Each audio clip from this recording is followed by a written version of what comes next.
Your parents warned you to look both ways before you cross. But Jim Axelrod tells us that whatever your age, crossing the street is increasingly dangerous. So this is the Roosevelt This is it, Boulevard. Route 1. It's been nearly a decade since a drive down Philadelphia's Roosevelt Boulevard was no big deal for LaTanya Bird. Yes. So it was July 16, 2013, a very hot summer day. And it never will be again. It's just crazy, this road, and no matter how many times people die on this Roosevelt Boulevard, the drivers they don't pay attention to the speed. LaTanya's 27-year-old niece, Samara Banks, her 4 sons, and her sister were walking home on Roosevelt Boulevard from a family get-together. But these 2 cars came up, and they just hit them so hard. The 2 cars, street racing at nearly 40 miles an hour over the speed limit, killed Samara and 3 of her sons. To this day, LaTanya blames not just the 2 speeding drivers, but the design of Roosevelt Boulevard itself, which allows cars to travel at high speeds and the worst to happen. Could have it happened even if these guys weren't drag racing? Yes, the Roosevelt Boulevard, was designed a long time ago. So as time changed, the population increased in that area. But as the neighborhood grew around the 12-lane boulevard, the ways for people to cross did not. As people moved into that area, they had to cross. So how was that person, if they lived on the other side of the Roosevelt Boulevard, how were they going to get across? This is one of the most dangerous streets in Philadelphia, a city that, according to preliminary data, saw 59 pedestrians killed by vehicles in 2022, a 40% jump from the year before. Are the deaths on Roosevelt Boulevard pedestrian deaths caused by automobiles, vehicles? Are they preventable? Yes, they are preventable. It turns out when we build things unsafe for pedestrians, we build them unsafe for everybody. There's really nobody winning in this system. Beth Osborne, who runs the nonprofit Transportation for America, says Philadelphia mirrors a national trend when it comes to pedestrian deaths. More than 7,500 pedestrians were killed in crashes in 2022, the highest number in 40 years, and an average of 20 people a day.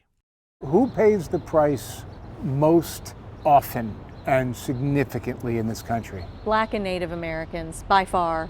One study found Black Americans are more than twice as likely for each mile walked to be struck and killed by a vehicle as white pedestrians. These are populations that are more likely to need to walk for lack of access to a reliable automobile. You also, in those neighborhoods, tend to have roadways that were built to get people through them quickly and not necessarily take care of the folks in the neighborhood. And pedestrian fatalities as a whole went up 77% from 2010 to 2021, after decreasing in the 3 decades before. What has happened in the last decade? We can look at the turning point at 2009, and that's around the time smartphones were becoming very popular. It's also the time we saw cars starting to and trucks getting much bigger. And when they crash into particularly a person that's not protected by more steel, then it's going to be more deadly. But more than the design of vehicles, Osborne blames the design of our roads themselves for the alarming rise in pedestrian fatalities. We build our roadways to move vehicles, and we often make no space on them for anyone outside of a vehicle. Throw in speed limits, she says, are too high in areas where there's a lot of foot traffic. Speed is so central to what generates mistakes and what makes them deadly. And you've got a recipe for tragedy. Osborne took us to an intersection in Langley Park, Maryland, to show us how decades of design prioritize drivers at the peril of pedestrians. The traffic speeds are high. The crossing distances for someone walking is long. They have these features like what we're standing next to called a slip lane that allows the cars to take a right turn very, very fast, like that. The communication to the driver is don't slow down, but stop in an instant if there's a person there. We can do better, right? We can totally do better. These are not hard things to change. You have family homes and families living. John Barth is trying to do better for his city. But despite that, this is built 100% for cars, not for people. He's on the city council in Indianapolis, where he's trying to implement an approach called complete streets. Having bike lanes, having bump outs, having streets that have been on a street diet, so there's fewer lanes. Those are the changes that will over time send clear signals to drivers that you need to think about the neighborhood and the pedestrians around you.